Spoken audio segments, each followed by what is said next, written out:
Hello friends, welcome back to my channel Shaivi's kitchen magic. ఇవాళ నేను గుత్తి వంకాయ కర్రీని సింపుల్గా టేస్టీగా ప్రెషర్ కుక్కర్లో ఎలా ప్రిపేర్ చేసుకోవచ్చో చూపిస్తానండి. ఈ రెసిపీ ఏ హడావిడి లేకుండా మార్నింగ్ లంచ్ బాక్స్కి కానీ వీకెండ్స్కి కానీ పర్ఫెక్ట్గా సెట్ అవుతుందండి. అండ్ సింపుల్గా క్విక్గా కూడా చేసేసుకోవచ్చు. ఇంకా లేట్ చేయకుండా రెసిపీలోకి వెళ్ళిపోదాము. దీనికోసం నేను ఇక్కడ 1/2 కిలో దాకా వంకాయలను తీసుకున్నాను. ఈ వంకాయలు ఫ్రెష్గా ఇంకా లేతగా ఉండే వంకాయలు అయితే ఈ కర్రీకి బాగా సూట్ అవుతాయి అన్నమాట. ఇప్పుడు ఒక గిన్నెలోకి వాటర్ తీసుకొని ఆ వాటర్లోకి 1 టేబుల్ స్పూన్ దాకా సాల్ట్ని యాడ్ చేయండి.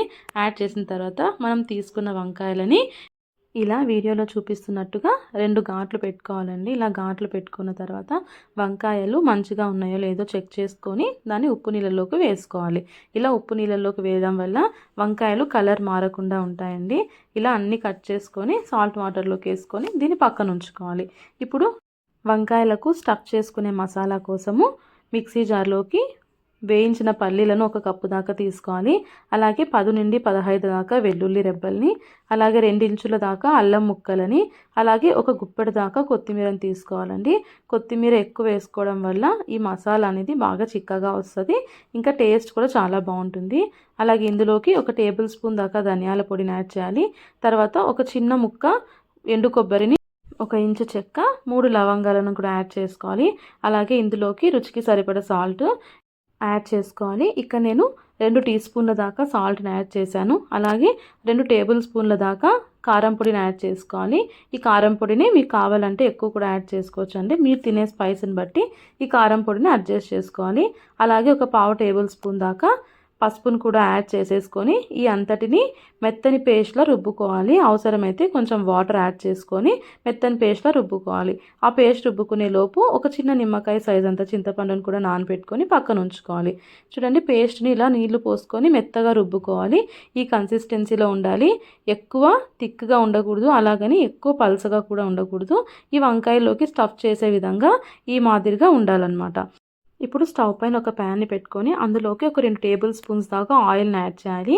ఆయిల్ హీట్ అయిన తర్వాత మనం రుబ్బుకున్న మసాలా పేస్ట్ ఉంది కదండి, ఆ మసాలా పేస్ట్ని ఈ ఆయిల్లోకి మొత్తం యాడ్ చేసుకోవాలి. మొత్తం యాడ్ చేసేసి లో ఫ్లేమ్లో లైట్గా ఫ్రై చేసుకోవాలి. హై ఫ్లేమ్ పెట్టకుండా లో ఫ్లేమ్లో మాత్రమే ఈ మసాలా పేస్ట్ అంతా బాగా ఒక 1 మినిట్ దాకా ఆయిల్లో ఫ్రై చేసుకోవాలి. ఇది ఫ్రై అయ్యేలోపు మనం నానబెట్టిన చింతపండు నుంచి రసాన్ని తీసుకొని పక్కన ఉంచుకోవాలి. ఇది ఇలా 1 మినిట్ దాకా ఫ్రై చేసుకున్న తర్వాత మనం తీసిన చింతపండు రసాన్ని కూడా ఇందులోకి యాడ్ చేసేసి ఒకసారి అంతా బాగా మిక్స్ చేసుకోవాలి.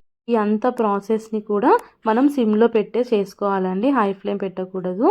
ఇలా అంతా ఈ చింతపులుసులోనే మిక్స్ చేసేసుకోవాలి. మిక్స్ చేసుకున్న తర్వాత లిడ్ క్లోజ్ చేసుకొని ఈ మసాలా పేస్ట్ అంతా కూడా బాగా కుక్ చేసుకోవాలి. మధ్య మధ్యలో అడుగు పట్టకుండా ఈ మసాలా పేస్ట్ని మిక్స్ చేస్తూ ఉండాలి. అడుగు పడుతుంది అనిపిస్తుంటే 2 టేబుల్ స్పూన్స్ దాకా వాటర్ని కూడా యాడ్ చేసుకోవచ్చు. వాటర్ని కూడా యాడ్ చేసుకొని ఇలా బాగా మిక్స్ చేసుకొని ఇంకొకసారి లిడ్ క్లోజ్ చేసేసుకోవాలి. లిడ్ క్లోజ్ చేసి ఈ మసాలా పేస్ట్ అంతా పచ్చి స్మెల్ పోయి ప్యాన్ నుంచి సపరేట్ అయ్యేదాకా బాగా కుక్ చేసుకోవాలి. ఈ వీడియోలో చూపిస్తున్నట్టుగా ఈ కన్సిస్టెన్సీ వచ్చిన తర్వాత ఇలా ప్యాన్ నుంచి ఈ మసాలా పేస్ట్ సపరేట్ అవుతున్న తర్వాత స్టవ్ ఆఫ్ చేసి పక్కన ఉంచుకోవాలి. ఇప్పుడు ఈ మసాలా పేస్ట్ని మనం కట్ చేసుకున్న వంకాయలోకి స్టఫ్ చేసుకోవాలి. కొంచెం ఇలా తీసుకొని ఆ మసాలాని ఆ వంకాయ మధ్యలోకి బాగా స్టఫ్ చేసుకోవాలి. స్టఫ్ చేసుకొని ఈ వంకాయ అంతటిని ఒక్కసారి వీడియోలో చూపిస్తున్నట్టుగా ఇలా ప్రెస్ చేశారంటే ఎక్స్ట్రా మసాలా అంతా బయటకు వస్తుంది. అప్పుడు దాన్ని తీసేస్తే పర్ఫెక్ట్గా మసాలా అనేది సెట్ అయిపోతుంది. ఇలా ప్రతి వంకాయకి కూడా మసాలా పేస్ట్ని నీట్గా లోపల దాకా స్టఫ్ చేసుకోవాలండి. అలా స్టఫ్ చేసుకుంటేనే వంకాయ అనేది బాగా టేస్టీగా ఉంటుందన్నమాట. ఈ మసాలా అంతటిని పట్టుకొని బాగా టేస్టీగా ఉంటుంది. ఇలాగే మిగిలిన వంకాయలన్నిటికీ కూడా ఈ మసాలా పేస్ట్ని బాగా స్టఫ్ చేసేసి పక్కన ఉంచుకోవాలి. చూడండి, ఇలా వీడియోలో చూపిస్తున్నట్టుగానే ఎక్సెస్ మసాలా లేకోకుండా అలా దానికి సరిపడినంతగానే మసాలాని స్టఫ్ చేసుకోవాలి. ఇప్పుడు స్టవ్ పైన ఒక కుక్కర్ని పెట్టుకోవాలి. కుక్కర్ని పెట్టుకొని ఇందులోకి 4 టేబుల్ స్పూన్స్ దాకా ఆయిల్ యాడ్ చేసుకోవాలండి. ఎందుకంటే మనం మసాలా వేయించేటప్పుడు కూడా ఆయిల్ యాడ్ చేసాం కాబట్టి ఇక్కడ 4 టేబుల్ స్పూన్స్ సరిపోతుంది. ఇప్పుడు ఆయిల్ హీట్ అయిన తర్వాత ఇందులోకి ఆవాలు, జీలకర్ర, కరివేపాకును యాడ్ చేసుకొని బాగా ఫ్రై చేసుకోవాలి. ఇవన్నీ బాగా ఫ్రై అయిన తర్వాత మన దగ్గర ఫ్రెష్గా అవైలబుల్గా ఉంటే మెంతి కూరని కూడా యాడ్ చేసుకోవచ్చు. ఫ్లేవర్ అనేది చాలా బాగుంటుంది. ఇన్ కేస్ మీ దగ్గర ఈ మెంతి కూర అవైలబుల్ లేకపోతే కర్రీ అంతా అయిపోయిన తర్వాత లాస్ట్లో క్రష్ చేసిన కస్తూరి మేతిని కూడా యాడ్ చేసుకోవచ్చు. ఈ మెంతి కూర ఫ్రై అయిన తర్వాత ఒక పెద్ద ఉల్లిపాయని ఇలా పీసెస్గా కట్ చేసుకున్నవి ఇందులోకి యాడ్ చేసుకోవాలి. యాడ్ చేసుకొని బాగా ఫ్రై చేసుకోవాలి. ఎక్కువగా ఫ్రై అవనవసరం లేదు, కొంచెం ఈ ఆనియన్స్ అనేవి కొంచెం మగ్గితే సరిపోతుంది. ఇలా కొంచెం మగ్గిన తర్వాత ఇందులోకి పెద్ద టమోటాని ఇలా ముక్కలుగా కట్ చేసుకొని వేసుకోవాలి. ఇవి కూడా బాగా ఫ్రై చేసుకోవాలి. ఫ్రై చేసుకున్న తర్వాత ఇందులోకి 2 టీ స్పూన్ల దాకా సాల్ట్ని ఇంకా ఒక పావు టీ స్పూన్ దాకా పసుపుని కూడా యాడ్ చేసుకోవాలి.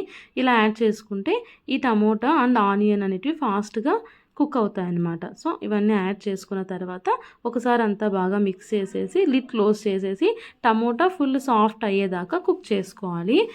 మరీ సాఫ్ట్గా కుక్ అవసరం లేదండి, ఎందుకంటే మనం ఈ కర్రీని ప్రెషర్ కుక్కర్లోనే చేస్తున్నాం కాబట్టి కొంచెం మ్యాషీగా అయితే సరిపోతుంది. ఇక్కడ వీడియోలో చూపిస్తున్నాం కదా, ఈ మాత్రం మ్యాషీగా అయితే సరిపోతుంది.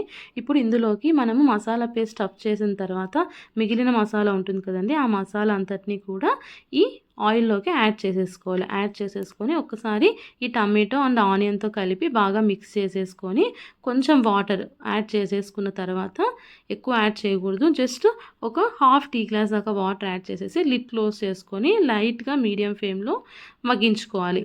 ఇలా ఆయిల్ అంతా సపరేట్ అవుతుంది కదా ఈ మసాలాలో నుంచి, అప్పుడు దాకా కుక్ చేసుకోవాలి. అంటే ఒక 2 మినిట్స్ పడుతుంది.